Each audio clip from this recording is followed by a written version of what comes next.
Like his shield, like Sir Mix-a-Lot's shield is like a turntable. Oh my god!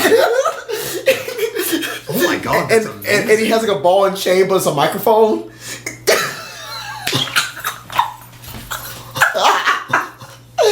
Oh my god! My brain. Oh my god, I know the show is not big enough to have enough fans for this to work, but like, oh my god, if one of you is an artist, please draw that fan art and send it to us. Please. dvdcastpod@gmail.com.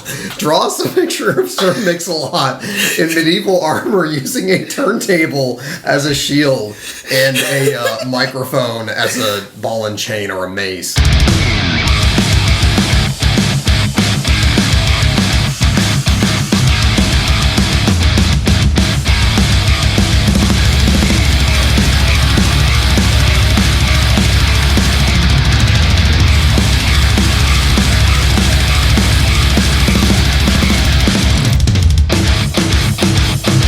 Ladies and gentlemen, boys and girls all around the world, we present to you another ripping edition of the Dan vs. Dee Sports and Stuff podcast with the initials DVD, as in DVD player. I'm your player, D with 2 E's, and always beside with me, who's also doing some kind of hand signals as I'm doing my intro shtick, is...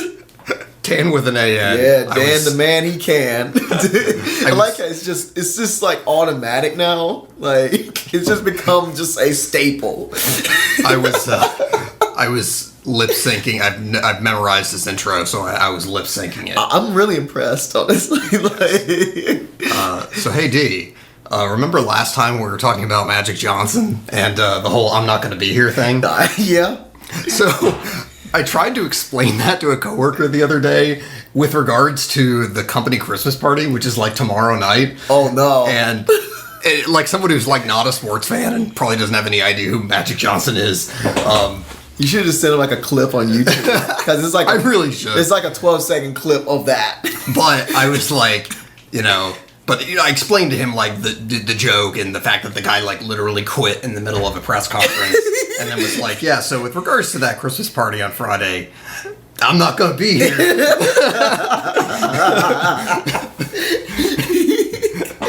I love that. That's easily my favorite thing we've done in a while. I could just picture the person, like the guy being like, just give you the side eye, like, oh, you think you're so special, not going to the party.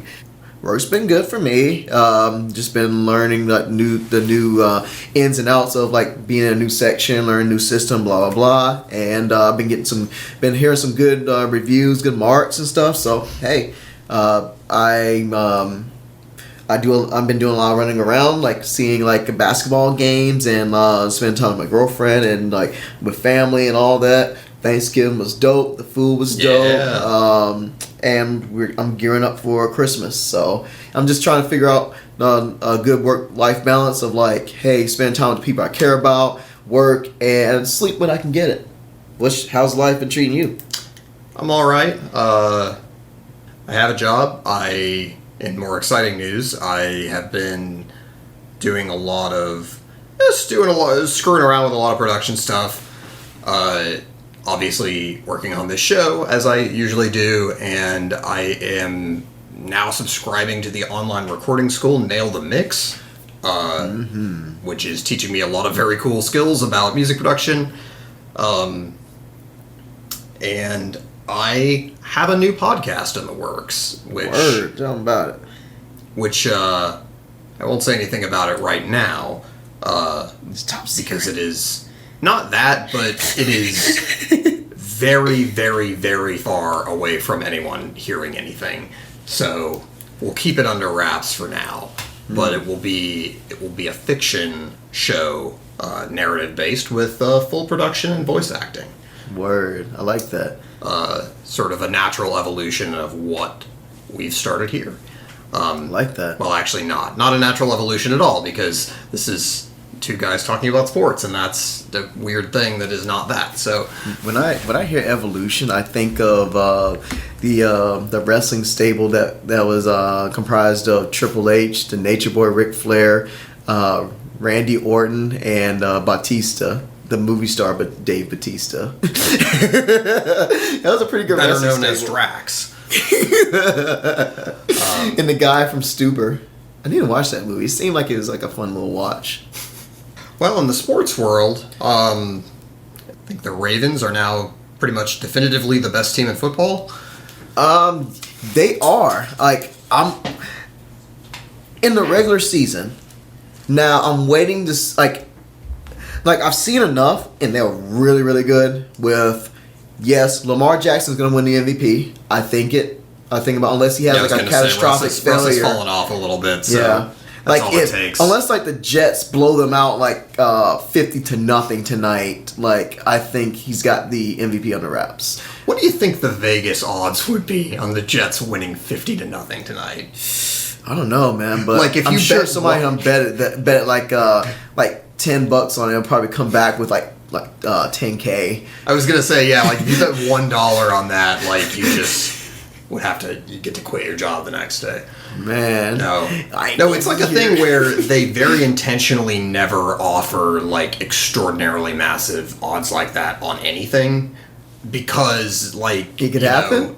I mean, it technically could happen, but just as a general principle, there's like pretty much a cap where they won't offer any odds better than that, even on the most crazy, unlikely thing. because didn't a guy win like $50K like when the Giants went up 2-0 in that Super Bowl in Super Bowl 46 against New England when they got that safety? I think a guy got like 50K or something.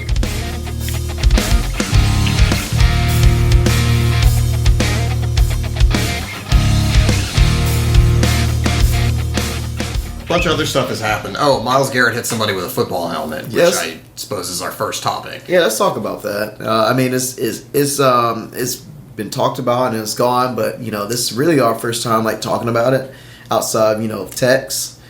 I saw it and like I saw it happen like live, and when they That was a Thursday night game too. it Wasn't was Yeah. I don't know I don't know what happened like in the like the pile. Like I heard there was a lot of instigating by Mason Rudolph. So whatever happened, like we will never know. It's just between him and Garrett. But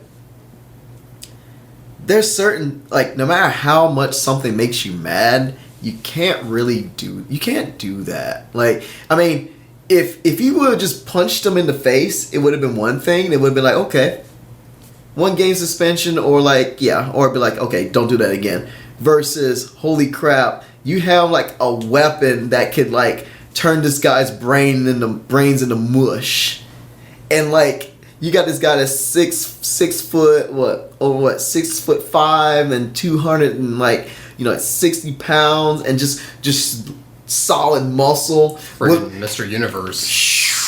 And all that Bringing that force. thing down like a hammer. And my favorite part was, like, I know they probably teach this, like, ever since, like, you're, like, in probably, like, maybe Pee Wee or Pop Warner football. Like, if someone messes with your quarterback, you defend them. Like, regardless of who's in the right or who's wrong, if someone attacks your quarterback, you need to defend them. And what Marquise Pouncey and those guys did to him, actually he like kicked him and like just punching, kicking him a couple of times. I was like, it's like freaking curd stomping the dude. And rightfully so. I mean, yeah. Like, yeah. I had never seen that. Like, somebody just like just trying to like put the boots on him, man. Well, that's what I thought about is like, what other times have we seen just like this, just unbelievably excessive level of violence outside of a football play? Albert Hainsworth. Cleats Obviously, cleats the head. Yeah, the Hainsworth cleat stomp. I still am like shocked that like Andre Garrett is not dead. Like, I don't know how you get, and I mean he had to get like surgery to like basically fix his face after that because the cuts were so deep. But I mean, he is still alive and didn't like lose an eye or anything. Did he sue Hainsworth? I think he was either considering it or I'm not actually sure what happened to that. I should probably look that up, but I'm not going to.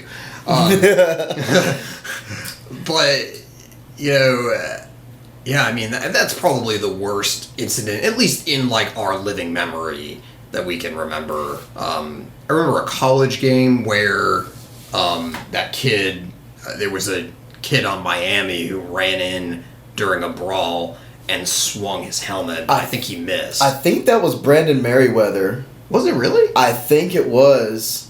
Yeah, who played for the Patriots and who was laying out people with illegal hits. I think it was Beware. B-Stick. Yeah, B-Stick. Yeah. And I mean, there's lots of examples in other sports. There was a crazy story about Jose Offerman, like years and years after he was in MLB in like an independent league, like trying to attack an umpire with a bat or something. You said this was before the pros? Way after the pros. He was like 38 and like super washed up at the time. And he was just still like just playing a little bit in the minors. Some guys just never retire, and they just once they're no longer brought in by a major league team, they just go and like play in the independent leagues. Well, like you be in the league for like a long time, like Otis Nixon. Yeah. But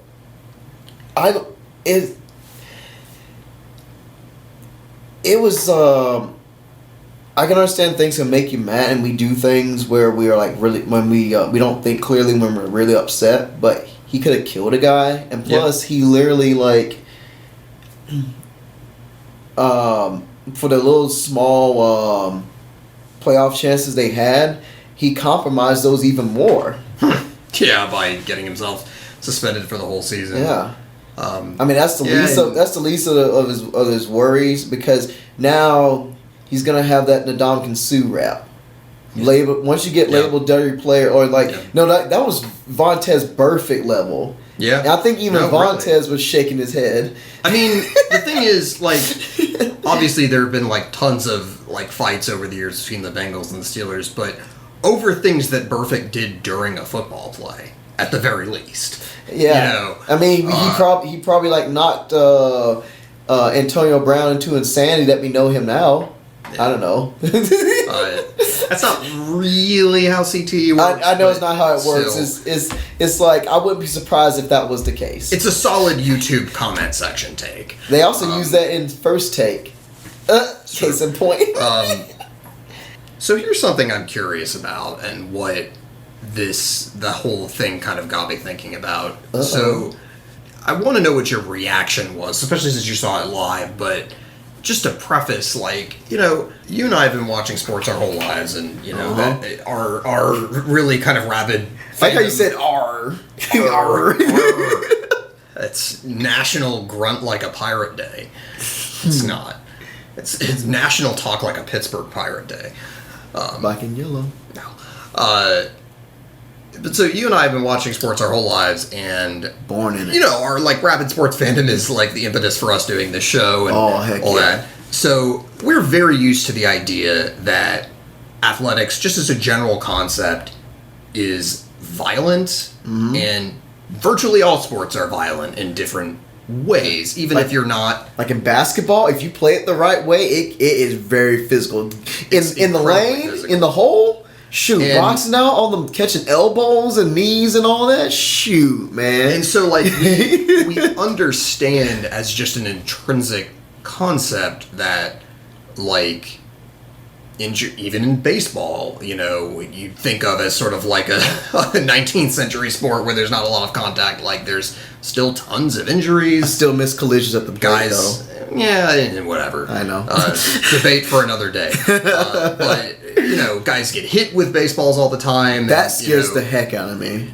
People get hurt in tennis all the time. My point is, like, there's a certain amount of violence that's endemic to sports in general. But football is the one sport that closely resembles like the Romans, like Colosseum. Right. And and obviously, there's boxing where, there's even a weirder system of like codified violence and what is and is not allowed. But, football really stands above the rest simply because it's really still the most popular sport in the United States, and, we are very used to the rules of like what is acceptable and non-acceptable violence, right, on a football field, and so I mean, everybody saw the Garrett play and was like, yeah, that's way too far. But like, what was your reaction? Like, how did you feel in the moment? Were you shocked, unsettled? Was it just funny? Like, I was like, oh shit, and like I had it like, because normally I would start watching the game in the living room, and then I'll like, using the app, I'll watch, like, try to watch, I guess, a little bit more, like going to the back room and in the bedroom, like in the bed, and I was like, oh shit. And I was like, Case, like, she's like, what is it? I was like, Case, you need to take a look at this. I think she was half asleep, but then she woke up, and then she looked, and she's like, oh shit. That was our reaction, because I never seen anything like that. She, a person who knows about sports, who's not really a sports fan, reacted the same way I did in terms of surprise, probably even more shock. And this happened on a national televised game, not just any national televised game where it was only, like, remember back in the day when it was this NFL Network, and a lot of people who had cable didn't have NFL Network at the time. This was on Fox, and it happened. And it was, someone told me to keep watching, even though Cleveland had the game won. I was like, yeah, because I don't even think I watched that game that night, because I was just like, oh god, these two teams are garbage. Yeah, and I was just like, yeah, they're gonna win, but something was nagging me, telling me just keep watching, just keep watching. I guess maybe because it's football, but I guess I was like, just in case, it's like, just watch. And then all of a sudden, that happened. And I'm just like, whoa. I'm like, I was like, this dude could have really hurt Mason. I'm like, yeah, like, when I hear about like the instigation and stuff like that, I'm like, yes. But he hit him like, and it kind of, it hit like the edge of his head a little bit. So like it made contact, and imagine if he would have hit square right here. It hit him like more like on the top side of it, and then imagine if he would have struck like a direct hit, like. And this was a guy who literally just came off a concussion like a few weeks prior. A really scary concussion. Where I didn't see that though. Like that play I saw, I think as it happened. And then didn't like the cart wasn't working or something, and they made him walk off. Something like that. Which is something dumb. That was a scary play simply because it's not often you can see a guy's face very clearly the moment he gets knocked unconscious. Oh. And that's some, I felt kind of disturbed afterwards kind of shit, because I was like, I feel like I just like saw someone's soul leave their body for a second. Like, was it as disturbing as Stephen Ridley just going like body going limp? It was on that level. Jeez. Same sort of thing. I don't think he was fully out, but same thing. He kind of like ragdolled. And it was just like, ugh. Like, yeah, anytime times like that are when I'm like legitimately squeamish about this sport, because yeah, like that. Yeah, like those are moments, and then like the Kevin Everett one. Yeah. Oh. Yeah. But yeah, I was just curious about like the feeling, because it's like I was like, this punk. Yeah. I actually was like, this punk. Like, you are stupid. Like honestly, like I think I was like what the f***? Or I was just like, in my head I was thinking, you dumb motherfucker. Like, how or why would you do something like that? Especially, it was like under a minute to go. You have the game won and you got the sack as well. Why are you doing that? You could have easily went from like being a football player to like being in like prison, because you could have killed a guy. Or like severely hurt a guy, or you could have paralyzed this guy. There's a lot of different things that could have happened. He's fortunate that things didn't go as bad as it could have gotten. Well, I mean, like and same with Rudolph, because I think ever since that hit, he's never been the same. Can you imagine if he would have sustained a serious injury from that? So he might even have PTSD from that helmet swing. I don't know. Because his life probably was flashing behind before his eyes when he got hit with that helmet. Yeah, because it could have been way worse. But still, I mean, I'd be freaked the f out if someone did that to me. Yeah. Especially Myles Garrett. But yeah, excuse my language, I'm being truthful as possible. Like those were the thoughts going in my head, and I'm just like, whoa. Yeah, it's funny, right? Because we sit here and we analyze things and think them through. And so it's almost unfathomable to us to lose control in that way. Because, it's not like Myles Garrett was sitting at his locker before the game going, you know what? For these reasons, I'm going to hit a guy with my helmet tonight. Oh. He got really he used that dude's helmet. Right, yes. With his helmet. But you know what I mean? Like, he lost control in the moment.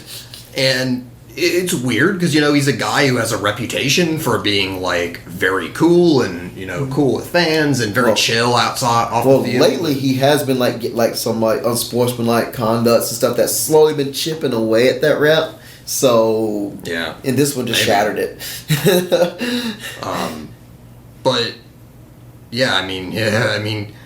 just like anywhere else in life, it takes like 1 second of losing control of your anger to like it could cost your life. Do some shit that could kill somebody. And we've lost control before with people like I know, like everybody like that I know, like you, me. I don't know your life and stuff, but I'm sure we've had those times where we reacted in such a way with like just such emotion or fury that we wish we could take back. But it's like after the fact, it's too late, and then just like, yeah, and then you just learn a harsh lesson. Yeah. Yeah. Without like, like people actually really getting the other people's lives being super altered. So, but yeah, that could have ended a lot worse than it could have. Yeah. Like I'm happy that no one got severely hurt. But then, like, I started laughing when, like, Marquise Pouncey gave him the business, and him and the other lineman did. I was just like, yeah, get him. That's the funny part, too, and I think that's the reason why that moment was so scary is, football players almost look like Transformers out there because they just got all this freaking, like, armor on. I'm telling you, they're like gladiators in the movie Gladiator, except people are not being, dismembered. But so, when there's a fight on the football field, you always have this really hilarious thing happens where guys want to look macho, and so they try to fucking punch each other even though they're all wearing metal helmets, and it's kind of pointless. Why do people do that? It's like, what are you trying to accomplish here? Hey, I broke my hand on this guy's helmet. I'm tough. But you got to look cool. Yeah, that's the important part. Missed 8 weeks for a broken hand. That's my fault. But the second that somebody's helmet is off, you realize just how fragile the bodies of the people playing the game are, and you're just like, ugh. I remember hearing like on First Take, and I think also like hearing on First Take, I think like on Get Up, how it's kind of like one of those unwritten rules. Once somebody's helmet comes off, people are like, oh okay, let's stop. Yeah. No, it's why now. So, you remember that Jason Witten play from years ago where his helmet got ripped off and he kept running and ran for like another 30 yards and got tackled without his helmet on. And it's like a legendary highlight now. But like that, plays like that were part of the reason why they changed the rule where if a ball carrier's helmet comes off, the play is dead. Because they don't want a situation where a guy has his helmet pulled off during a play, and then it gets like spiked on the way to the ground by somebody's foot or something, Or what if you have this adrenaline going, you lose your helmet, and then like just from reflexes, when someone's coming, you lean with the crown of your head, and then like you don't have a helmet, and it's just your bare dome just going up against somebody's helmet. I mean, I feel like that's a scene from Final Destination 8. Or Any Given Sunday 2. You're right, yeah, no, there has to be some weird, inexplicable, gory scene in that, too. It's like, and to add to it, is Shark's son, who's all grown up and playing professional football. Of course, yeah. Yeah, we'll have like Michael B. Jordan in it or something, and he'll be the new Willie Beeman. I would watch that. He'll be like Willie Beeman's son. He could totally. Hollywood. Dude, you need to he's got book the that. sports movie thing down, so why not? Well, he's too busy being Creed, though. Yeah. I love Creed. He's a great Creed. I'm just saying. He totally could be like a quarterback. He could pull it off. He could totally be Willie Beeman. Dude is like freaking jacked too. He could do it. Plus, he got a great smile too. Yeah. I need to see him like. Come on, okay, Hollywood definitely needs a Flex your chest. Get Metrex. They gotta book it now because I gotta see Michael B. Jordan playing a egotistical like backup quarterback while performing in a music video. I gotta see it. Gotta see it. And they also gotta throw in like a scene of like 4 guys at the urinals with a toilet flush, and then the towel just disappeared. You just see the behinds. Like, Oliver Stone, man. I wonder what was going through his mind. Like, yeah, we totally need that type of scene. You know, I want to know what he got. I wonder what he was getting at with that. I don't know. I saw that movie years ago, and I thought that, and I just didn't think anything of it. I was just like, oh, that's weird and kind of shocking. But I was just like, oh, okay, it's whatever. It's kind of an out there movie. I guess it's a unity. I guess like guys are just used to seeing each other naked all the time. I don't know. But since you pointed it out and called attention to it, the more I think about it, the like less sense it makes. And I suppose that's, a lot of things when you really boil it down. It had to be while they're like urinating and like if standing in front of like urinals and then a big toilet flush and then it just towels. Because I remember watching it first as a kid. I was just like, oh, any given Sunday. And like all of a sudden when I saw that scene, I was like, oh God, and I changed the channel. I didn't know there were butts in this. No, you were like, whoa. I was thinking about that earlier.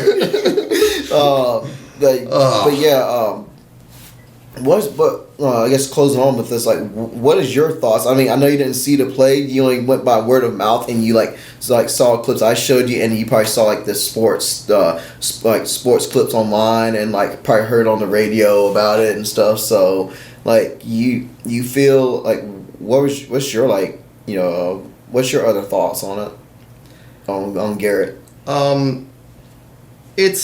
don't know. I think we know why it happened. The guy just got upset in the heat of the moment and, whatever, and like completely lost control in a way that we even don't see football players do a lot. But,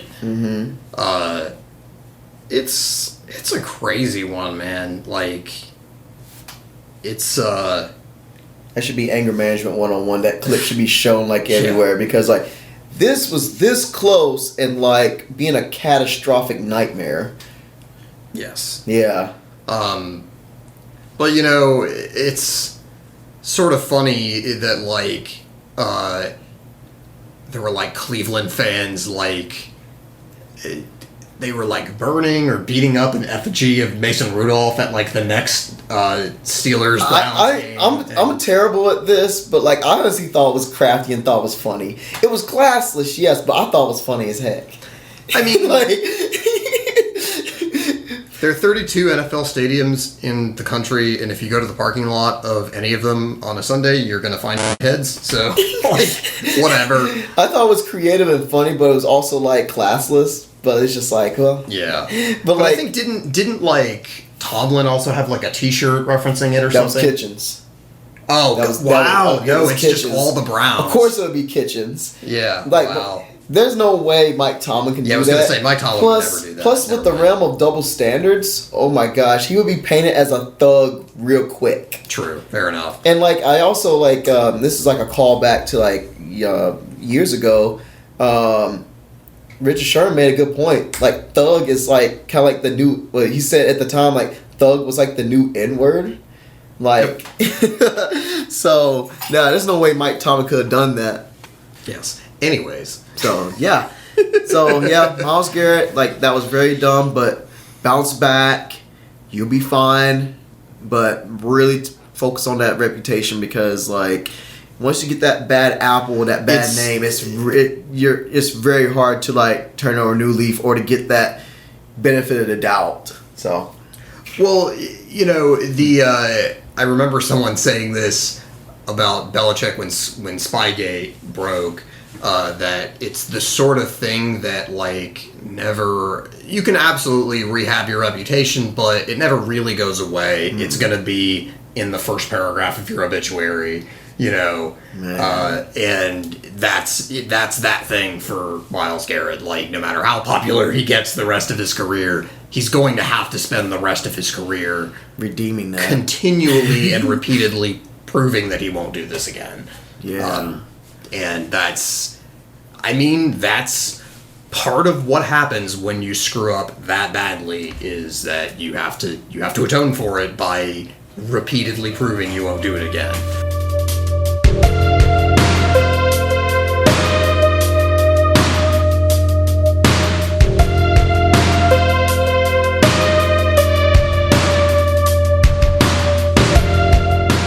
So, you mentioned Bill Belichick. You mentioned the name thing. So, that is a great segue for the recent stuff now. Damn, our offense sucks. It's been like 5 straight games. Like, they have not been able to put points on the board. What are they averaging? 16 points a game? Yeah. They can't even score 20 points. Well, I mean, if you go back earlier in the season to some of those games, even the, like, seeing Ghost game against the Jets, I think the offense only put up, like... Or I guess the offense was, like, gifted a bunch of really great field position in that game, and they really had a hard time moving the ball. And early in the season, they scored, I think it was like 16 to 16 against the Bills. Yeah. No, so I think it was like 17, like 12 or something. It's been ugly for a while, and we're not used to seeing the team struggle like this. And, you know, they had a historically great defense through, like, the first 8 games and are still very, very good. They're still kicking ass. We held Mahomes to 23 points and lost. Yep. We lost when we gave up just 23 to Mahomes. You're supposed to win that game. Yes, you are. If we had those things back when had that type of defense, when we had those historic offenses, we crushed everybody. Shoot, we hold them to like 23 points or less, man, and we're putting up 40 points on you, man. Just go ahead and give us the crown. I've read a you know, that's been the Patriots think piece has happened like several weeks in a row now, with how their offensive unit has just been, like, consistently melting down in these primetime games, and it's a lot of different things. I mean, I don't think Brady is cooked. When I see him make throws, they're still pretty crisp. He's maybe not quite as zippy as he was like 2 years ago, but I still think he throws like one of the ugliest deep balls, though. Oh yeah, no, they don't really have him throw deep balls much, especially not anymore. But, like, the point is, he's still able to make throws. He's a little slower, though, in his movements, I think. He's a little slower. He's still able to move around in the pocket and manipulate, you know, and gain extra time, but the offensive line is bad and is just showing no signs of improvement. Even getting Isaiah Wynn back, there just doesn't seem to be any help on the horizon. We ain't got we got an inconsistent run game. We can't run the ball. So, we can't really protect very well. Because of that, and then with the Gostowski injury, we can't kick field goals when they count, when they matter the most. Well, so yeah, because of that, because of those issues with the offensive line.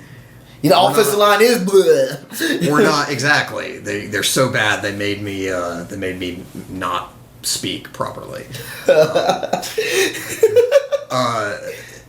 But because of that, they can't run either. So, you know, we can't pass the ball. We can't run the ball. We can't do dilly poo on offense. In my opinion, that sucked. I'm like with like I know we're gonna be in the playoffs, but I am like Jim Moore right now. I'm like, you kidding me? Playoffs? I just want to see us win a game in convincing fashion when all sides of all phases of our game is clicking. That's what I want to see, and I haven't seen that in games. And so in like lately in like the last several games, I haven't seen that all phases. And so that's the thing. It may not. I mean, they're going to play the Bills. That's one of the last 3 games. I think we're going to lose that game. The other thing is, the Bills are only a game behind us for the division, so, like, we did beat them earlier in the season, so... I think Cincinnati's a trap game this week. I think we're in a... Like, I think it's... Honestly, the way we've been playing, I think it's possible we could lose all 3 of those games. Or we, at the very least, I guess maybe the worst case scenario, we could, like, lose 2 out of the last 3. Because, like, based on the offense, we're, like, a couple bad ball bounces away or, like, a fluky offensive play away and, like, losing one of those games. Potentially. I mean, I think the Bills game is very much a question, but, like, I'm not ready to go that far. But... Are we playing at the Bills? I think we were playing at Bills. No, it's at home, I believe. Oh, okay. Because I think the first game was at. Oh, thank Anyway, but it's so funny. This segment is literally like the segment where we just are stereotypical Patriots fans for a while and just complain about our very, very good football team being slightly less good than we expected. It ain't slightly. That's a big question mark on offense that we've never seen in the last 15 plus years. And also massively exaggerating. Man, the 06 offense is or the 2010 offense is a godsend compared to what we got now. I would take Cameron Tompkins and Aaron Dobson over what we got right now, but just add Julian Edelman to that. Sure, you add Edelman to that, bam. Also, which one of us was like Philip Dorsett is really good? Me? I own it. He hasn't been very good lately. He has been hurt too. He's been hurt, and plus that's not totally fair. Plus, Gronk left a big hole. He did. We didn't have no contingency plan. But I just don't. Honestly, man, I'm looking at the squad right now, and who on the offense scares you yourself for Edelman? I don't think a diminished. Who? Well, hold up. I don't think a diminished Gronk would make this offense that much better. I really don't. He at least could be a decoy, though. It would give a slight little extra breathing room that we would need to beat a guy. It would make them it might make them like a league average offense, but not like. I'll take league average over piss poor. No, I understand it. I'm not saying that he wouldn't be an improvement, but I just think. All the rumors. Oh, maybe he'll come back. I knew he wasn't coming back. I didn't want him to come back because. The dude had proven his worth, and he had nothing else to prove. And plus, all those injuries, I didn't want him to put himself through that again. And I don't think he wants to do that either. He wants to be like a male cheerleader for the Lakers. I mean, come on. The dude's having probably the most fun he's had in a while because he ain't got to worry about going to OTAs or practices or worried about what he eats, worried about him having to be sleeping this and that. Dude could party all he wants to for all he cares at this point because he's got the freedom to do so. He ain't got to worry about bashing his brains in with against other people's bodies and stuff, and him worried about his back, his knee, his hip, all of that. He ain't got to worry about that stuff anymore. And I'm happy for Gronk. I know the results in a big hole being left in the offense, and our tight ends are absolutely crap. And our only reliable target at tight end is pretty much a fossil of Ben Watson, who was Brady's best receiver back in 06. But so my point is that in this alternate universe where Gronk wanted to play football again this year, we're forgetting that Gronk was kind of a shell of himself for most of last season. His goose was cooked. So, and even worse than that version of Gronk, yes, would make the team better, but my point is nowhere near as better as we think. Yeah. So my point is that they really just didn't have a succession plan for the offense.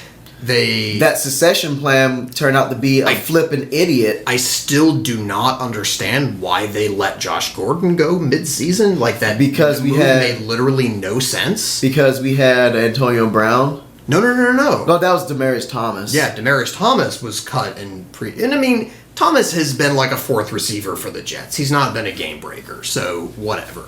But I legitimately do not understand why they cut Josh Gordon. That still, I feel like sometimes they make these galaxy brain moves that are just too clever for their own good. What, Johnson Chad Jackson? But that's the one that sticks out to me. But I just, and because they made the trade for Sanu midseason, and then point, he's not. My point at the time He's old. was He's old too. We've seen many examples of players being added midseason or rookies getting drafted, and they almost never make an impact on this offense because it is all who does Brady trust, who knows exactly where Brady wants them to be. Because they keep having these plays where like Tom just throws the ball to an empty part of the field and the receiver just broke in the wrong direction because they were not on the same page. Or he throws it right, he puts it right where it needs to go, and Jacoby Myers would drop it in the end zone. Well, that too, but that still should have been a touchdown for him. But a few plays before that, that was one heck of a toe dance on the sideline and then diving over the pylon by N'Keal Harry. Yep, no, that was touchdown. Yeah, but whatever. That was a bad officiated game. Yes. But oh well. Bad offense too, though. Right. But yeah, I don't know that I see help on the horizon. This year, I just hate it with the defense playing lights out, and this is the offense they have to deal with. There's some cruel irony to that, right? Where the best, it's like as soon as they kind of get one humming, the other one regresses. Like that Super Bowl, the defense literally cost the Patriots that Super Bowl. Brady threw for 500 yards and what 5 touchdowns or something? 4, I forget. 4 or 5, and they lost because we got too clever and decided to bench Malcolm Butler the whole game. So, and what about the irony there? Like for the Eagles, they had all those weapons then, and now they are like literally like a shell of themselves. Like that throw that Wentz made the other night, this incredible throw, and then his receiver just like friggin' alligator armed it in the end zone.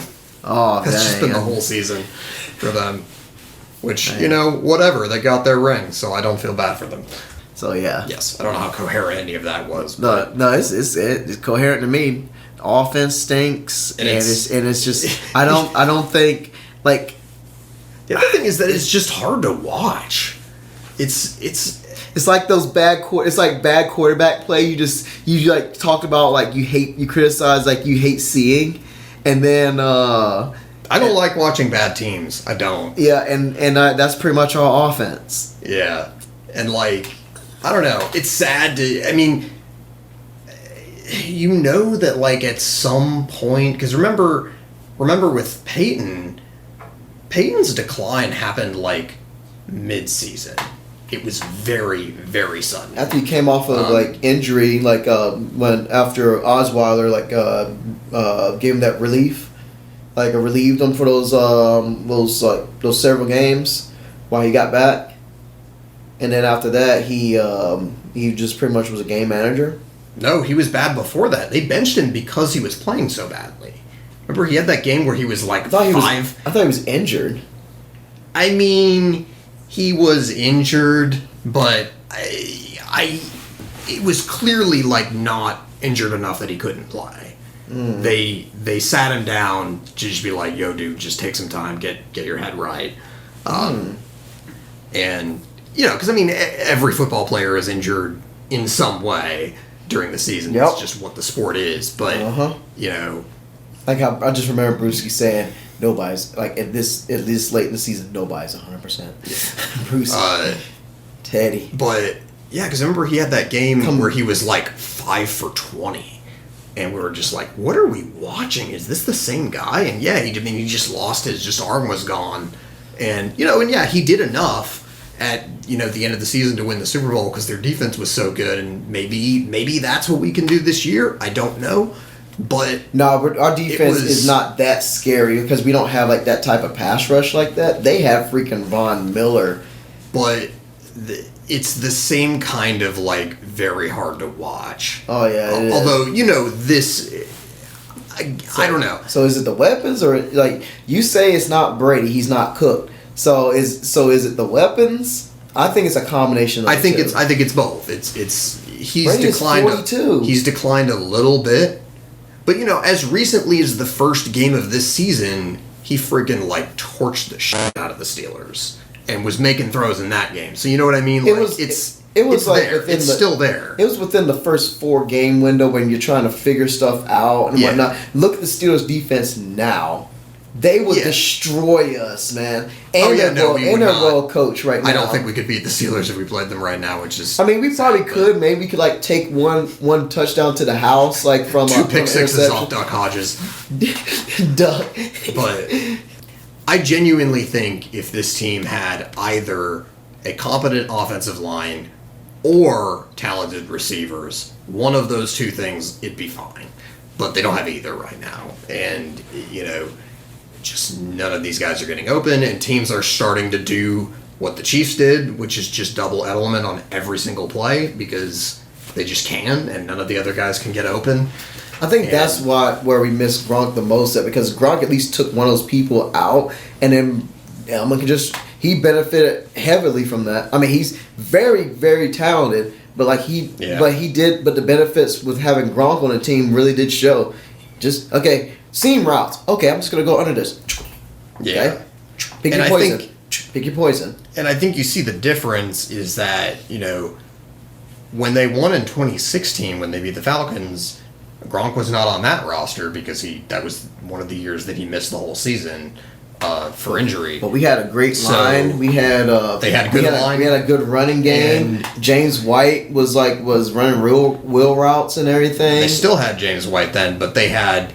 We had what was his name? They had Amendola and Chris Hogan and guys Mitchell. that were just Mitchell. Was that the year they had Malcolm Mitchell? Malcolm Mitchell, yeah. Yeah.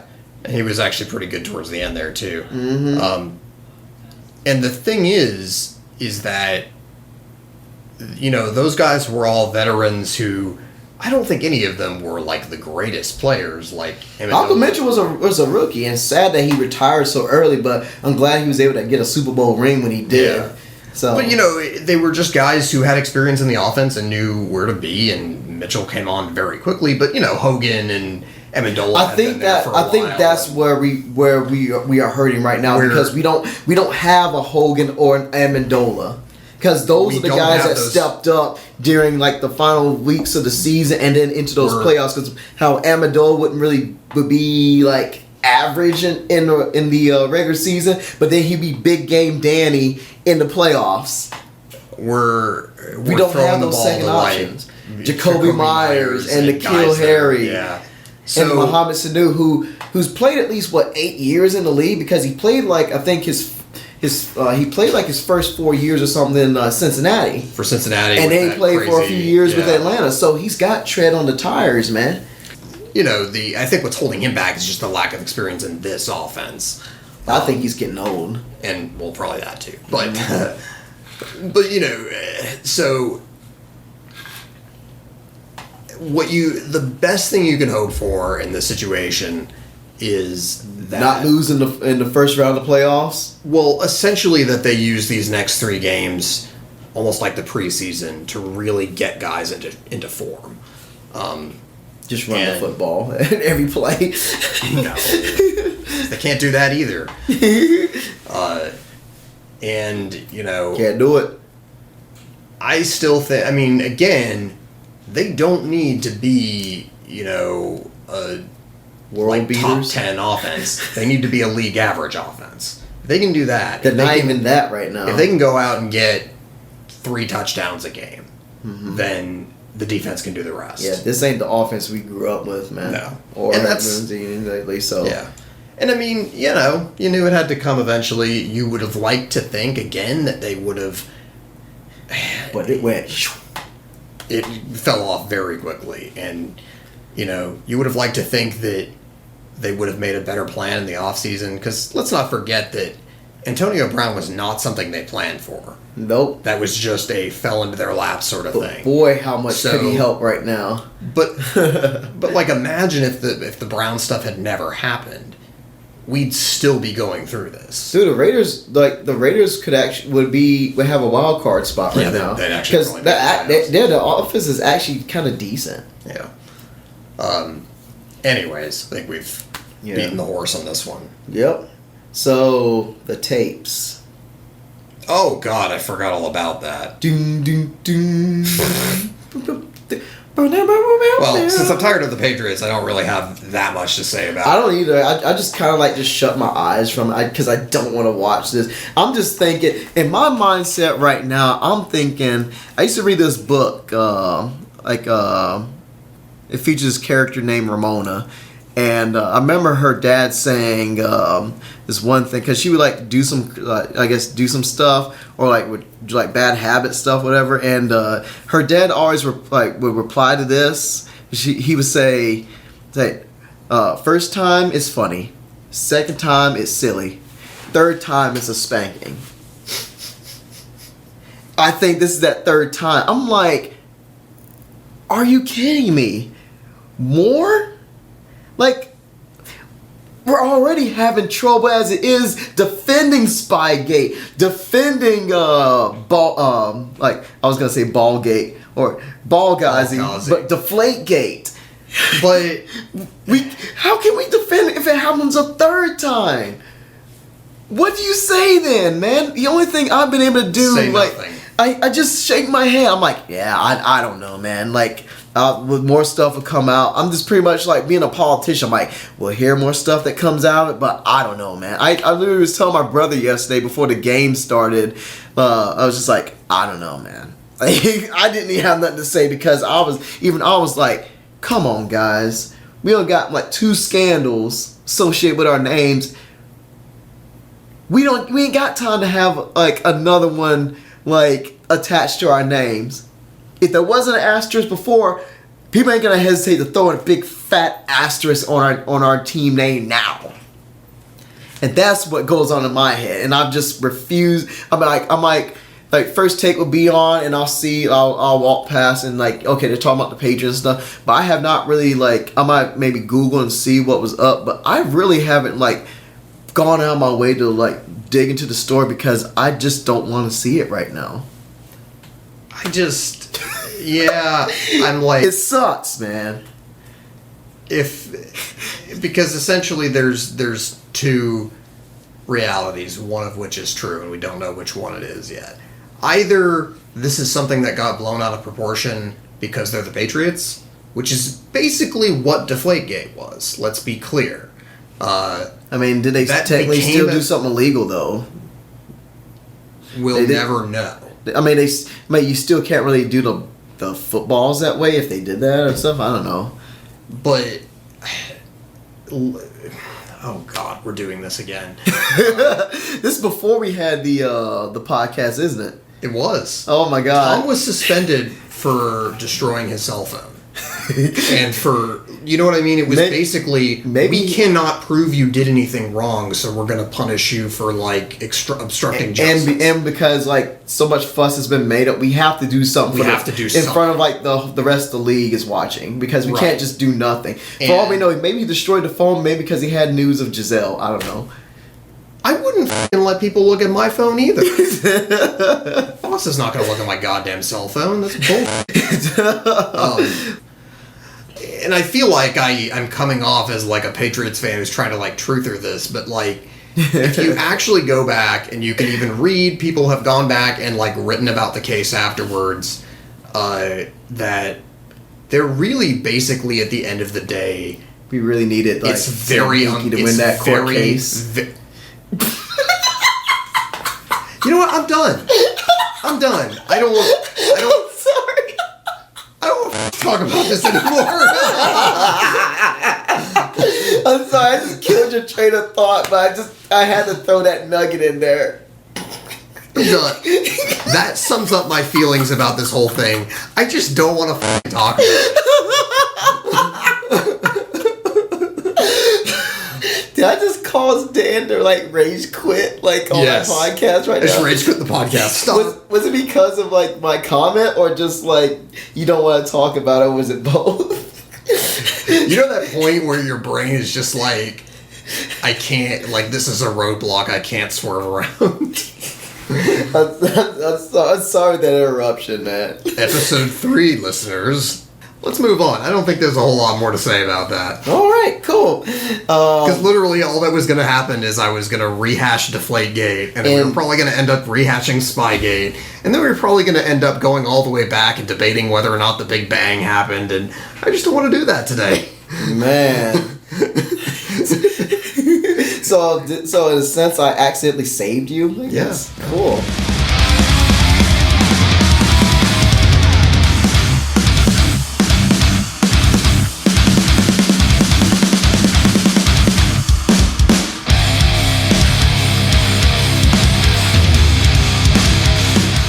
Since this is like the state we live in, and I grew to like this guy. And this is like an end of an era. Ron Rivera. Oh, yeah. Big Ron. Riverboat Ron. Got fired last week. No, Ron Rivera is, talking about next year, and he's not going to be here. But that wasn't my choice. No, it wasn't. Yeah. Magic did it because he was like, I'm Magic Johnson, like, I'm filthy stinking rich, and I don't need this job anyway, so... And, basically the way it seemed like Tepper kind of laid it out, it was like they basically knew they were going to move on and wanted to get a head start on the offseason and didn't want to be looking for a new coach while they still had Rivera as respect to him. And I get that. And that's fair. I just still feel like Ron was used as like a scapegoat. I mean, I know he has some inconsistencies, but I listened to a video once of like how a lot of those inconsistencies was like, a lot of injuries and then like a lot of inconsistent play from like the defense and stuff like that, and like you definitely cannot. And then Cam Newton's health. You definitely can't like script a scenario in which like losing your quarterback at the beginning of the season like goes well. Nah. The 2008 Patriots is basically like the best case scenario, or maybe the 99 Rams actually. But most teams don't have a future Hall of Famer sitting on their bench waiting for their shot. So I mean, hey, who knows? Maybe the Titans have something in Tannehill. He's been playing pretty good, but yeah. But they benched Mariota, not the same thing as losing the guy to an injury. But I digress. Again, I think just this whole era of Panthers football, with this just iconic crew of, Cam and Rivera and Kuechly and and then Josh Norman before before he took Dan Snyder's money. Gelman did not want to like pay him. But I don't know. He could have like signed him, like had him on the roster or something like that. Yeah. I'm sort of in the middle where I'm like, it just seems to be kind of the way coaches tend to be in this sport, where most guys just have a shelf life eventually, and there's a point where they stop reaching the players for whatever reason, and that's the point where the guy just kind of has to go. And but I liked him. I never thought he was a bad coach or that he made bad decisions. Riverboat Ron's a cool nickname. Plus, the signs there, like him have like a top hat and stuff. I don't know if he had like a cigarette or like a pipe or something, like, and just like rolling the dice. I loved it when we would go for on fourth down. Like, I'm gonna miss that because he had he had the face and he had that name like that was beloved in Carolina. Like, I'm on the spectrum. Like, like it had to happen eventually because I remember hearing something from Mike and Mike. I don't know where the original source comes from, but I remember Golick said something really interesting, and it's really the truth. There's two types of coaches. There's the coaches that aren't fired, or there's the coaches that will be fired. Like the coaches that are fired and the coaches that will be fired. Yep. So I agree. So yeah, because nothing lasts forever. Yep. I mean, this was what, 8 years. 8 seasons? Was it? Was it really? You look it up, but yeah, it's at least 8 years. Did he take over like immediately after John Fox? Yes. Is that what it was? Yeah. And that's right. No, and then John Fox went to Denver. And was in Denver for a few years. Then he went to the Bears. And then got fired from Denver because he was not very good. He got fired from the Bears too. Yeah. I think he just reached the point in his career when he was just kind of throwing it in, and just like it was Jeff Fisher on the Rams, basically. don't get me started with Jeff Fisher, man. Like, I think he just rode the curtails of like McNair and Eddie George, and like he's used that for his reputation just to keep getting jobs and screw teams over. Oh yeah, no, I mean, like I think he done screwed over like Gurley's knees.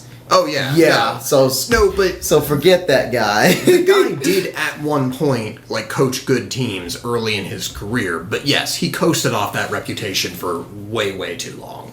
Like Casey is like a Tennessee Titans fan, and she hates him right now. She like, I may not hate him, but like she's like, yeah. She's like, yeah, and like I don't really like him too much. Yes. She loves more McNair and Eddie George. So, yeah. Anyways, yes, no, again, we talked in a previous episode when we were covering Cam. This era of Panthers football made the team relevant in a way that they weren't, in a way that they never have been. So, that, I mean, it really sucks that they don't have the ring to show for it, but, that's the sort of thing that leaves a mark on a fan base that's more than just, a period of time. Yeah, because I really think, like, outside of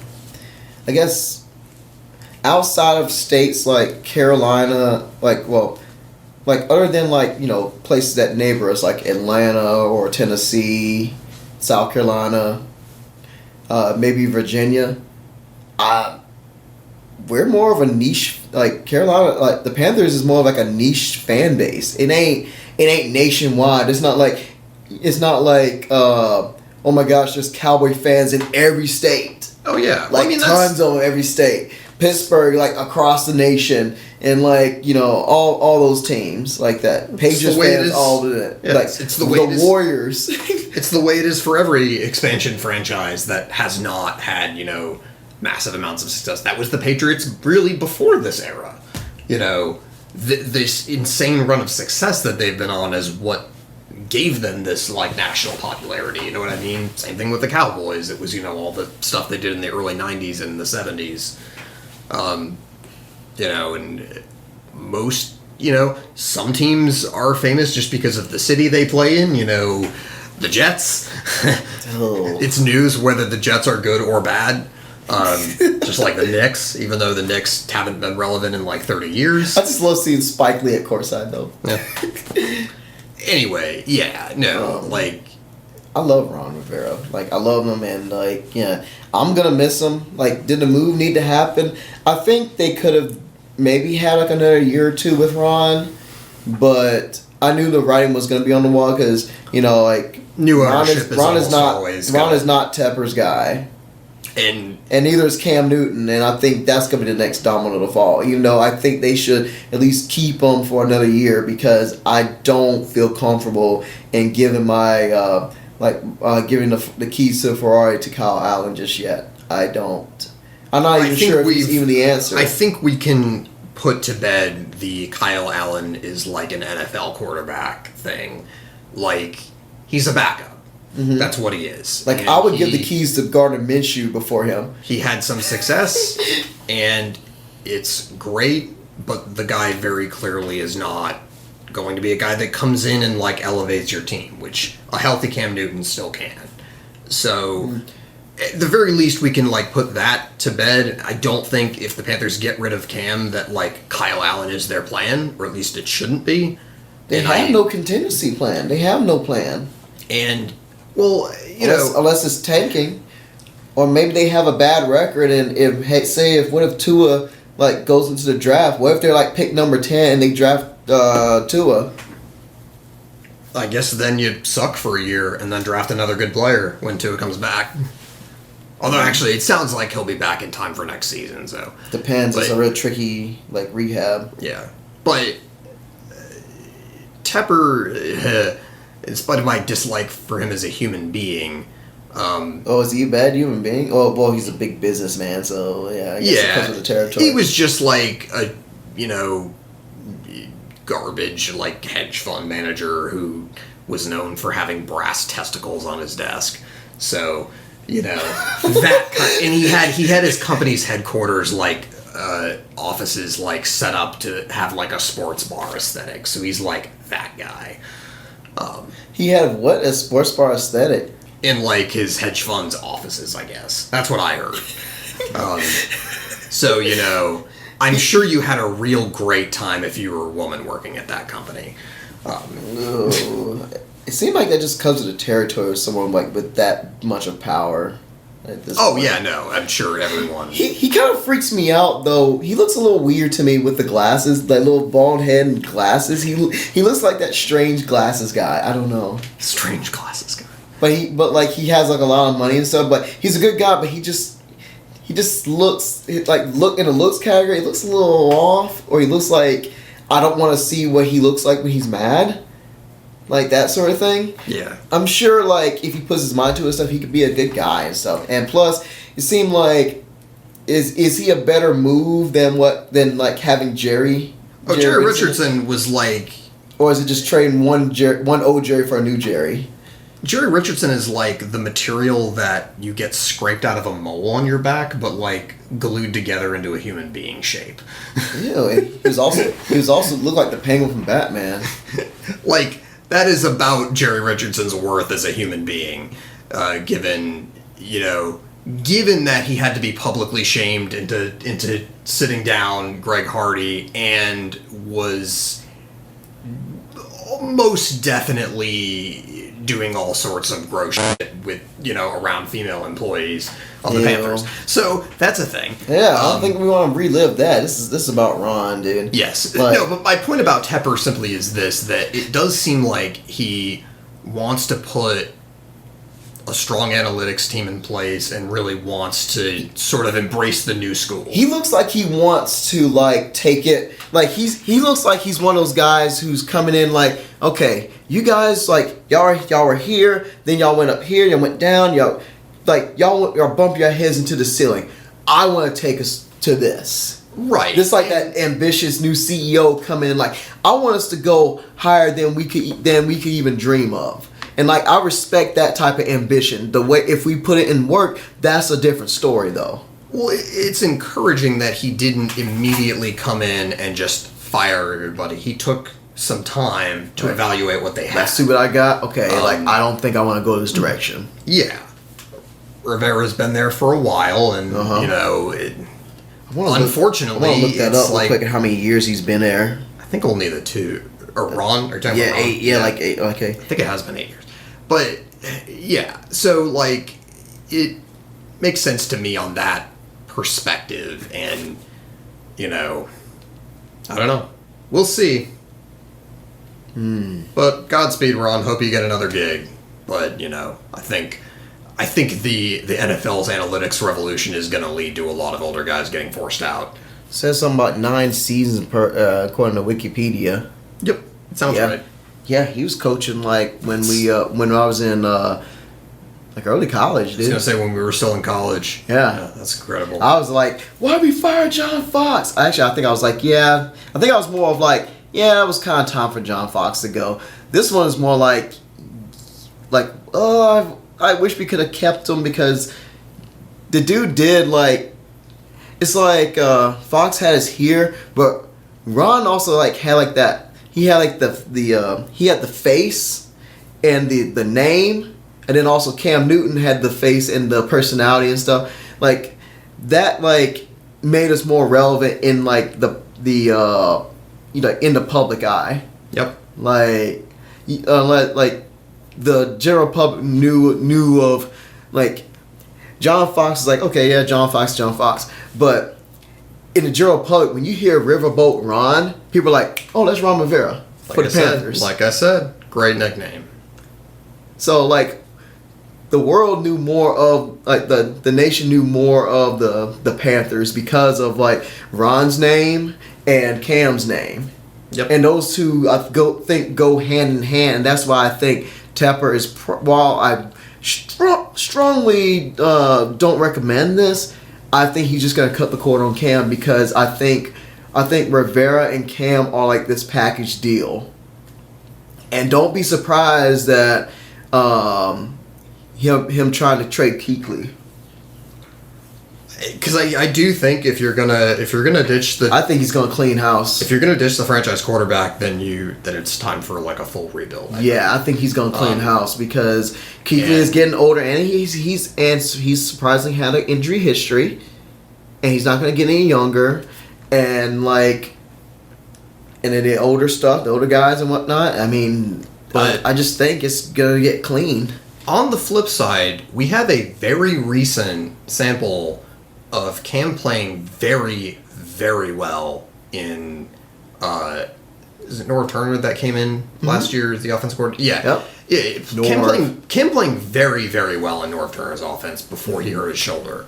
And that is encouraging. The question is not that he ain't good. It's just like, will he be good again? Because we don't know until he heals up from all those injuries. Well, that's my point is, like, when they had all the pieces together, it did work.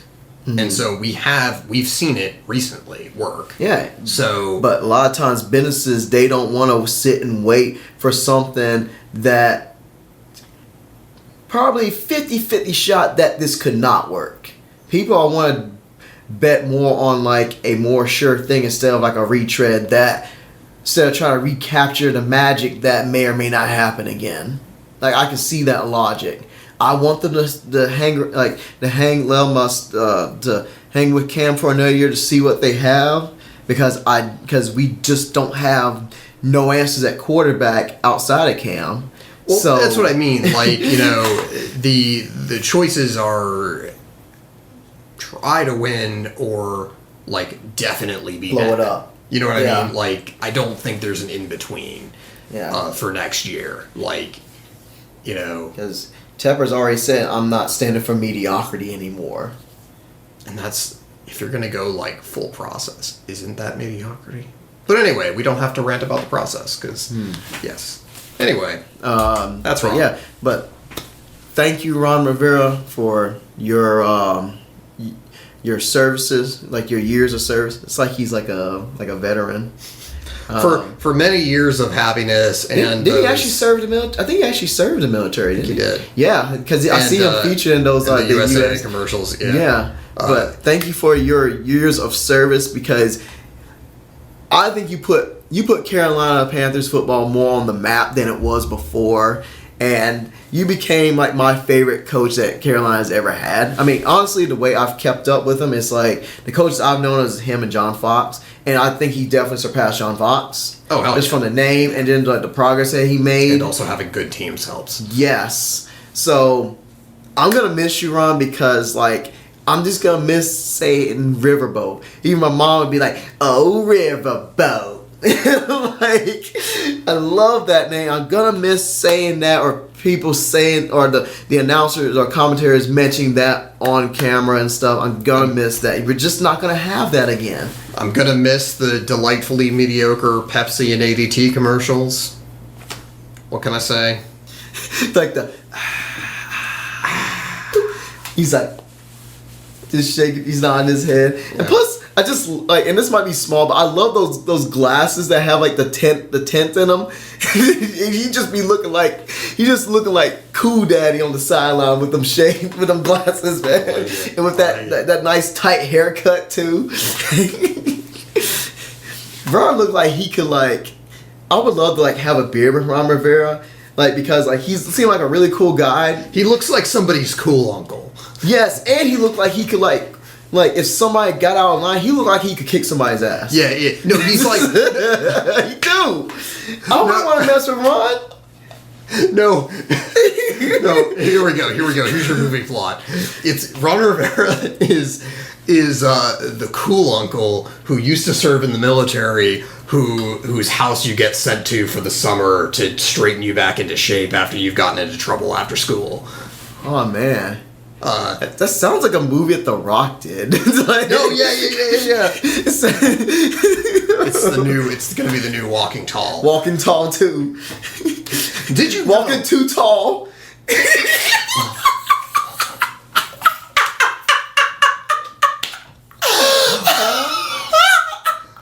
I like this way better than our sports podcast. Walking Maybe just need a shift to just like randomness, because I love talking randomness with sports sprinkle in between. But like this, I live for this.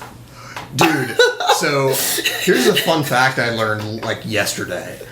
Did you know that movie, that like hilariously cheesy movie with The Rock, Walking Tall, was a freaking remake? Really? There was a movie in like 1973 called Walking Tall that was based on like kind of a true story, apparently. Johnny Knoxville is in that movie. And then he stabs somebody with a potato peeler in that movie. And then they like, obviously when they remade it with The Rock, it became extremely less based on a true story. Man, I just love when he just beat up people with a 2x4. But both versions of the movie have had like multiple cheesy like straight to video sequels also. Oh my gosh. There's like a Walking Tall like cinematic universe. Oh my gosh. So so thank you, Ron Rivera, for all your services, and good luck in your future endeavors, because like we know like you can get you a new job if you want to, but if not immediately, like if you don't want to jump in a job immediately, that's cool. Spend time with your family, but hey, go be on TV. But the football world needs your presence. So yes. Good luck in your future endeavors, man, because you're awesome and you deserve all the success that you got, man. Good luck in your future Rothy endeavors. Peace. So. Yes, noted listener of the podcast, Ron Rivera. Ladies and gentlemen, it's time for this week's Detox. Alright, so. If you notice where I have the music like fading in there and kind of like underneath the first little bit? Word. Yeah. Anyway. Well, they all like end up being we talks, so. But like. But you're always the conversation starter. Yeah, but pretty much, I guess what we're going to talk about is making the time for yourself. Because what I have learned, like, remember when you was a kid, like, you had all the time in the world. Once you like, you went to school, and then, like, you go home, you do your homework, then you got, like, all these hours. You go outside, play games, do whatever, right? As an adult, I've learned over the last few years, and even like especially this year, because like this is like I think since 2014, this is like my first like true like full-time job, like straight 40 hours a week, like nothing more, nothing less. Yeah, and then like doing part-time gigs and stuff like that. Nothing more. Well, I did like do 40 hours like my brief position, but then like it lessened. So, but straight, no questions asked, 40 hours a week. Bam, bam, bam. Good. I didn't realize how exhausting it was. And like when I come home, a lot of times, and then like, you know, I spend time with families, spend time with my girlfriend and all that stuff. And then by the time it gets late at night, and done. As she falls asleep, I'm thinking like, you know, like, okay, this is the time I can play games and stuff, but I don't have the energy. And I'm like, I could do this, but that takes effort. And I'm just like, okay, I just go on Twitch or YouTube, watch a video or something, and I go to bed. The time is just very limited these days, because with adulthood, like it is insane. It's just an insane balancing act that you have to do, and like I feel like I'll be the first to tell you I suck at it, because especially lately, like especially these holidays and stuff, like it got to a point where I think it was like the whole month of I think it was like from like mid-October. I think it was like honestly the early October to like now, like I think it was like from mid-October to at least like about like early November. It was something ridiculous. Like Casey and I had something like every weekend and whatnot, and weekends is, you know, the time when you normally rest because you have that long work week.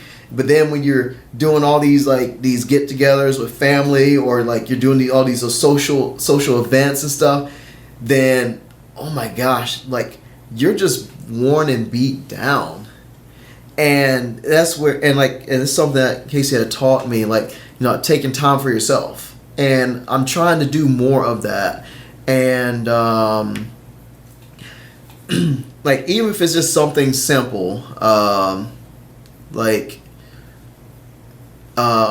think that's what the Switch was made for.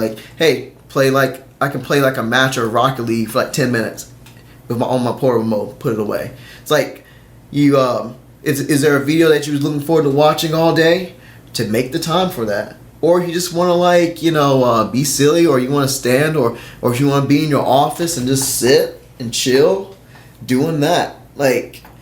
With all the chaos, the simplest of things, making the time to do even the simplest of things makes all the difference. We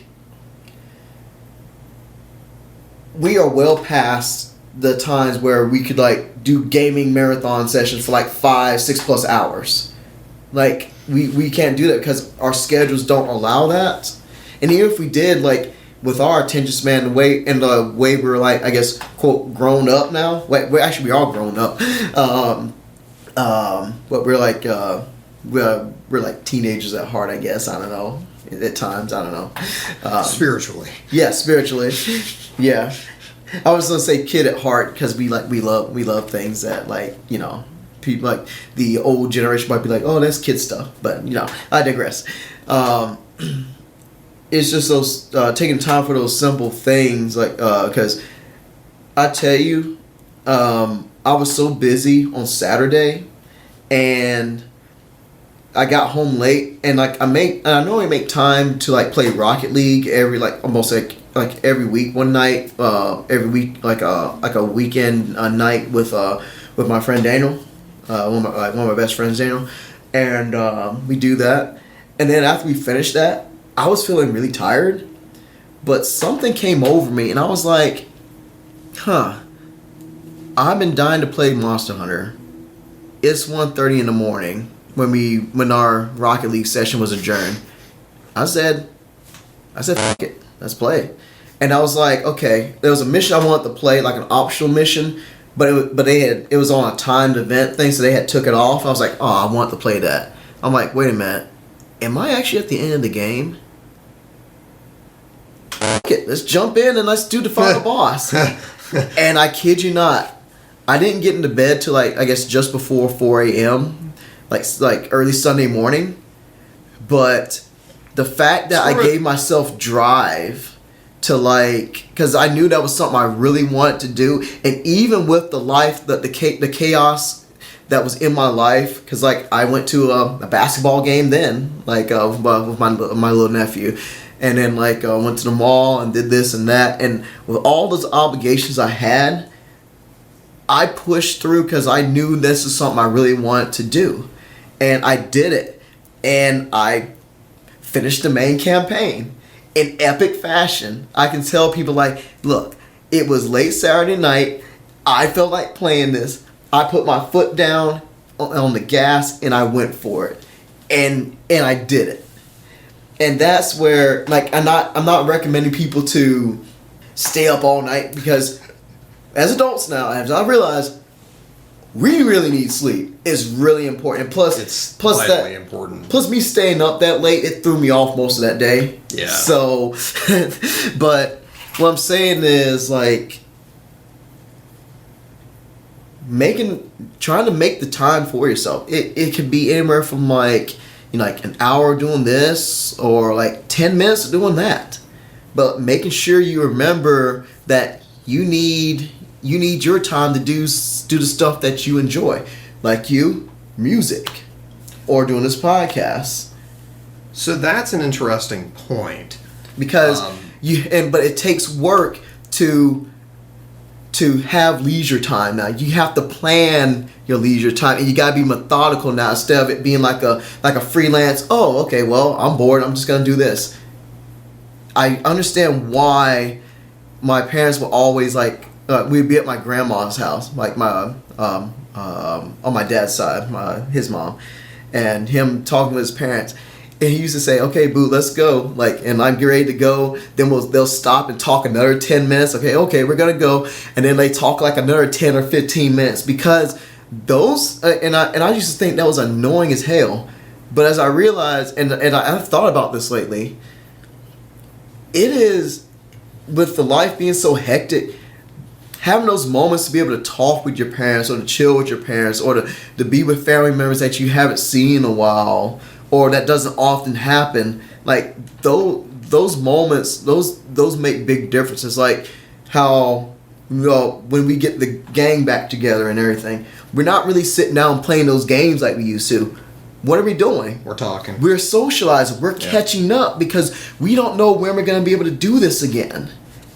And I guess we're just being adults because that's what adults do. It's more of talking instead of like, sit down and playing video games and being like, less social. It's silly. Yeah. Yeah.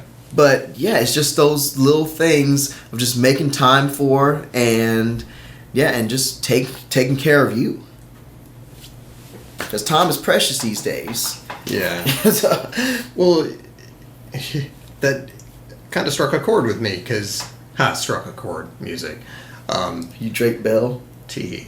You mentioned music, and as I'm sure any longtime listener of the show has probably pieced together at this point, I'm a person with like a normal office job who has dreams of working in the music business and making podcasts and things like that and doing that for a living. While making moolah. But in the society in which we live, what that means in a practical sense is you have a day job and then you come home and do the passion at night. But then you don't have a whole lot of time, a lot of energy or time to like do the passion the way you want to. Well, so where that leaves me is in a situation where I put a tremendous amount of pressure on myself to be, quote, productive, unquote, outside of the time that I spend at my desk at work.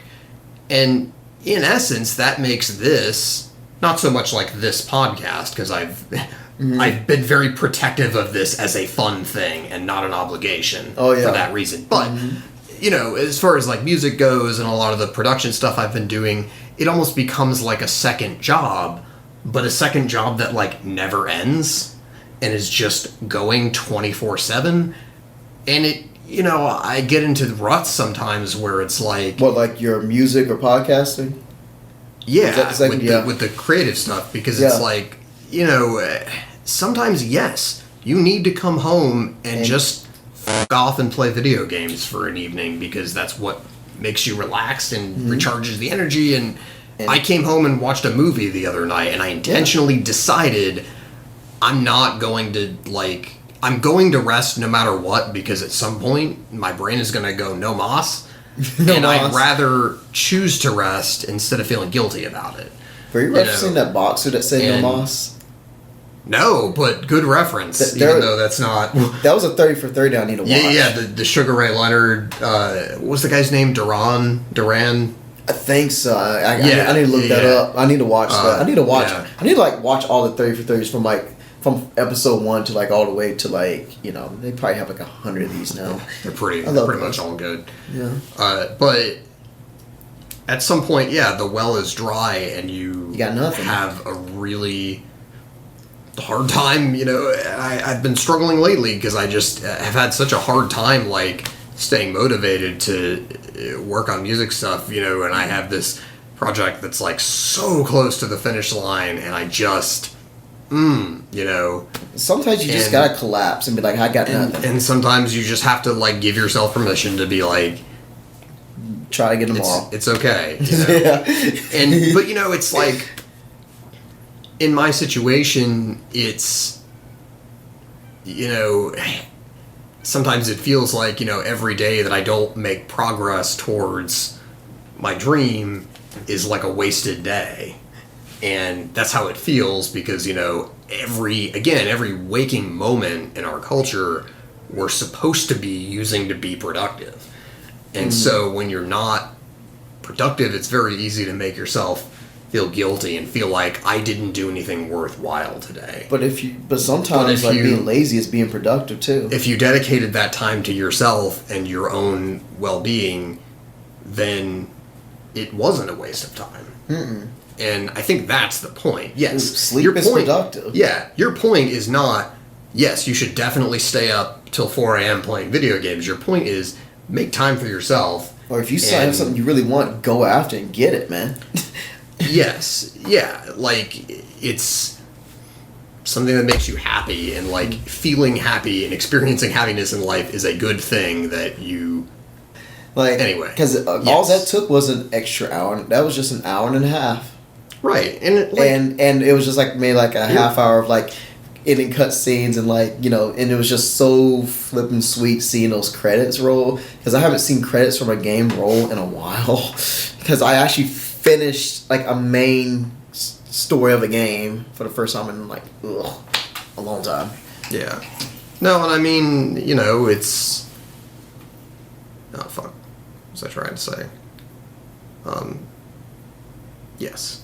About time. I was going to piggyback off of like it ain't about like, you know, like staying up 4 in the morning and doing this. It's like going after, yeah. I guess that's the point, is just that, like, making that okay. Whatever you need to do to make that okay in your mind. Yeah. Because... And that's actually what I was getting at when I talked about this show and why it's so important for me that this show not be an obligation. Because it needs to be a fun thing that we choose to do because we enjoy it. This is fun and this is therapy in a way. Yeah. And why, like, I've made a lot of efforts to streamline the workflow of getting these episodes out so it's less work and less, you know, feeling... Because I've even done that with the show before with the editing, where I've, like, you know... Sure, you could just split these into 2 episodes. I don't know. Like, but you know, like, I've had times where I've just not had it. You know, I've not had the energy to edit these or whatever, and sometimes one sits around for a few weeks. Sometimes a picture just don't have it on one night. Right, and instead of just being like, you know what, it's okay, I'll get to it tomorrow, I made myself, you know, feel guilty over that, and it's like, for what? This is a thing we do for fun. It's a hobby. Yeah, and like, I normally would make myself feel good sometimes of like, oh, I didn't get to this, I really want to get to that, but I didn't do it, and I spin my brains in a tizzy. I'm just like, sometimes I have to remember to give myself the grace to be like, okay, we'll try tomorrow. And, you know, we have this weird tendency to be kind to everyone but ourselves. Yeah. And it's like, you know... Yeah. We are our biggest critics. World we live in could use a lot more kindness from all of us, and some of that kindness should be directed inward. Yeah. Because what's in here comes right back out to the people that's in front of you. And, you know... And how do you do that? You do some of the things that help refuel you, or as Casey breaks it down, like, you know, gives your spoons back. She'll say, like, I have no spoons. I don't have any spoons left. Spoon theory. Yeah. Yep. So, yeah. Yeah, that's an interesting one. And, you know, as time goes on, I've realized that takes a lot of different forms for me. You know, sometimes I wouldn't even really call myself a gamer anymore, because I'm a very, very, very rarely... I'm a filthy casual now. But, you know, like, I'm thinking of, like, I'm, like, 2 console generations behind now or something, you know? Bro, that was me, like, in college, like, while my friends had got, like, the 360, and then they got the Xbox One. I was thinking, like, I'm not going to conform to consoles, and, like, I'll get a PC and play that instead, and this and that, and then like, I broke down and got an Xbox One. And I did build, like, a fancy computer that essentially is my next-gen gaming console, but... It helps you do just the stuff that you're passionate about. I think the, like, newest game that I own, even, is, like, the, like, second most recent Tomb Raider game. Anyways, yes. Very important to make time for the self. And, you know, the other facet of it for me is that sometimes... I've, you know, almost on the musician side, I've almost forgotten what it feels like to literally just pick up a guitar and play for fun. Because you don't want to waste your time, and then you want to put something on paper. Every single time I come into my studio and I pick up an instrument, it's like, all right, I'm going to be recording or writing, or I'm going to not even pick up an instrument and I'm going to be mixing something or what have you. I'm going to be doing work, important grown-up work. Sometimes it's nice to just pick something up and just have fun. Yeah. And just play like you did when you were a kid. And back when we were in college. Yeah. Yeah, because here's the thing, too. Some of the best songs that have ever been made, some were created when a person was relaxed and did it just for fun. And they were like, holy crap, I got an idea. I need to lay this down now, because me relaxing, and I just came up with probably one of my best ideas when I was was laser focused. Yeah. The literal word we use for it is play. It's not work. You don't pick up and work an instrument. You play it. It's play. It's supposed to be fun. Anyway. Sorry we could not get this episode, do an episode before Thanksgiving. We hope that you had a great Thanksgiving. You know what? We were taking time for ourselves. That's right, and we suggest y'all do the same. In fact, turn this episode off right now and go. No, I'm just kidding. Nah, we're good. But I guess probably the likelihood we might not be able to lay down an episode before Christmas, so we want to make sure that we wish you guys a Merry Christmas or a Happy Hanukkah or Happy Kwanzaa. New Year. Yeah, and because spend time with your families, enjoy the simple things in life. Enjoy seeing a lot of red and green, and singing Christmas carols, and listening to Christmas music until you really want to blow your brains out with a bullet, because you hear Mariah Carey's all I want for Christmas is you for the umpteenth time, which I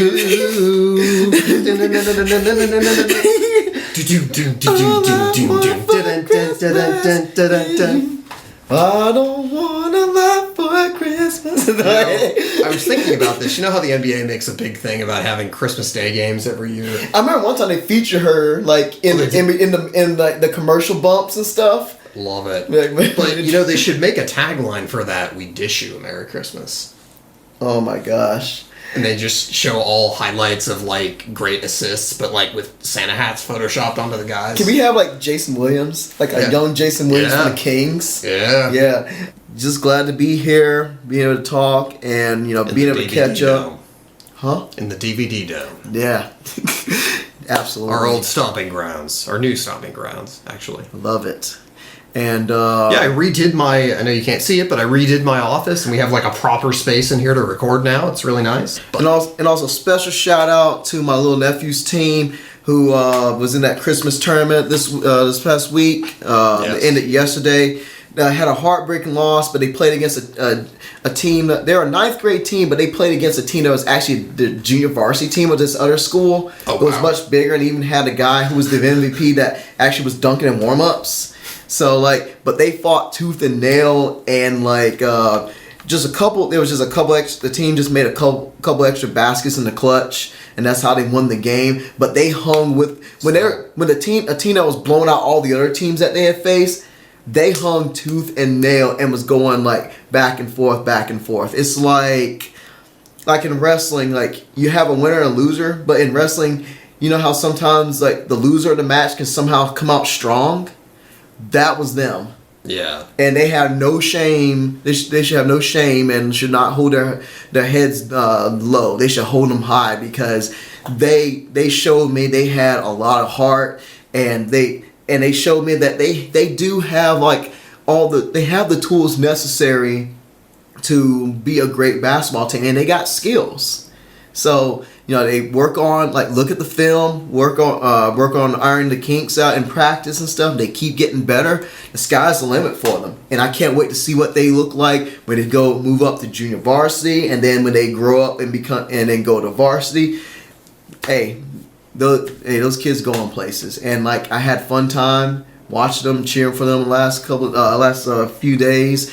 My voice is half gone because I can kind of hear it. Yeah. Championship, man. Yo, I was literally doing chanting defense like the halfway through the third quarter to like pretty much the rest of the game. Defense, boom, boom, just stomping my foot and everything. And I got people doing it too. It was great.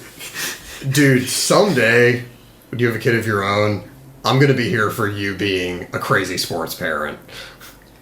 I'm gonna like make a point of showing up at least a few times for that because, oh my god, if it's like your own kid. Shoot, I'm already like that with my little nephew. That's what I'm saying.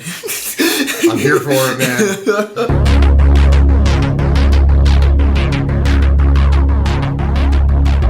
But to my little nephew's team, y'all keep doing what y'all doing. Know y'all got the support in me. Dan over here. I won't be able to go to all your games this year, but those Friday games, y'all got one tomorrow actually. But the Friday games, the weekend games, I'm definitely gonna be there. I'm gonna try to be the loudest ones there because I want to let y'all know that y'all got people who support y'all, your team and support what y'all doing. So I know you guys keep talking about the next game. Mm-hmm. Well, I'm gonna be there. Yeah, that's right. I am gonna be there. But yeah, so big ups to you guys.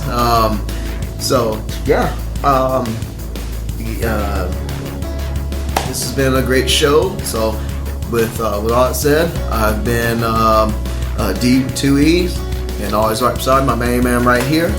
It's been Dan with an A-N. Yeah. Have a wonderful set of holidays and end of year if we don't see you before then. Yeah. And to that, peace. I wish I could just hug you all, but I'm not gonna. But someday he will. Good night, everybody.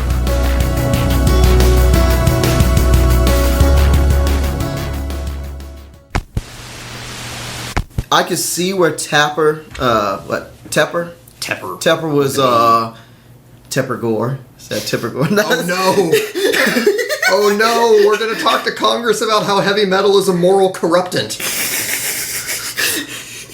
We're gonna have the friggin' Family Morals Society. And the guy from Twisted Sister is gonna be like, "Yo, dude, you got this all wrong."